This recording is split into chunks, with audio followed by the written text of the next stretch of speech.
PM Modi के dream के खिलाफ एक बड़ा आंदोलन होने वाला है। संसद में महिला विधेयक पर चर्चा आज होने वाली है। उस बीच एमके स्टालिन तमिलनाडु के सीएम ने एक बड़ा आंदोलन छेड़ दिया है। परिसीमन विधेयक को लेकर साउथ में वॉर जारी है। इस वक्त की बड़ी खबर आपको बता रहे हैं।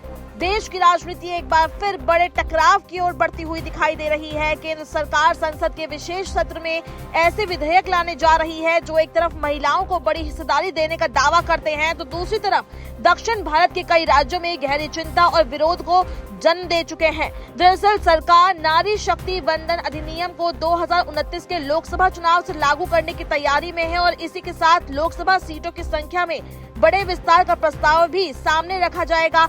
मौजूदा समय में लोकसभा की कुल 543 सीटें हैं, लेकिन नए प्रस्ताव के तहत इसे बढ़ाकर करीब 850 तक ले जाने की बात कही जा रही है, जिसमें राज्यों के लिए 815 और केंद्र शासित प्रदेशों के लिए 35 सीटें तय करने की योजना है।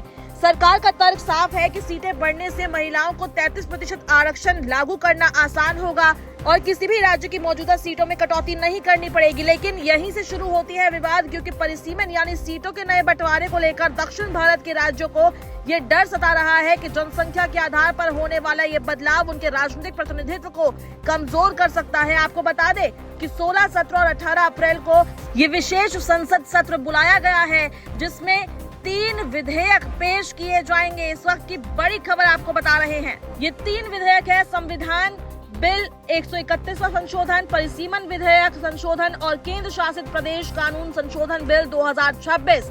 बिल का ड्राफ्ट सभी सांसदों को भेजा गया है। आपको बता दें कि प्रधानमंत्री नरेंद्र मोदी ने इस मुद्दे पर सभी राजनीतिक दलों से समर्थन की अपील की है और इसे लोकतंत्र को मजबूत बनाने की दिशा में एक ऐतिहासिक कदम बताया है।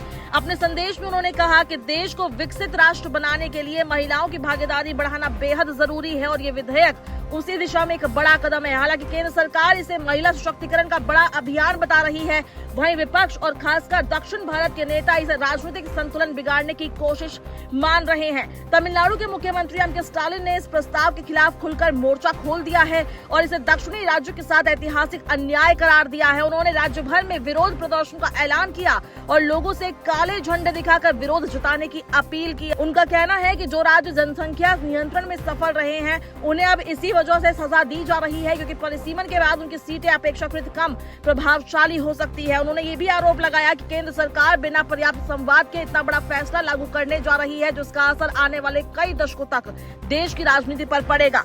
आपको बता दें कि एमके स्टालिन की पार्टी डीएमके ने इस मुद्दे पर अन्य राज्यों के नेताओं से भी संपर्क शुरू कर दिया है, ताकि एक साझा रणनीति बनाकर इसका विरोध किया जा सके। वहीं दूसरी तरफ केंद्र सरकार का कहना है कि किसी भी राज्य के साथ भेदभाव नहीं होगा और सभी राज्यों की सीटों में वृद्धि की जाएगी, जिससे संतुलन बना रहेगा।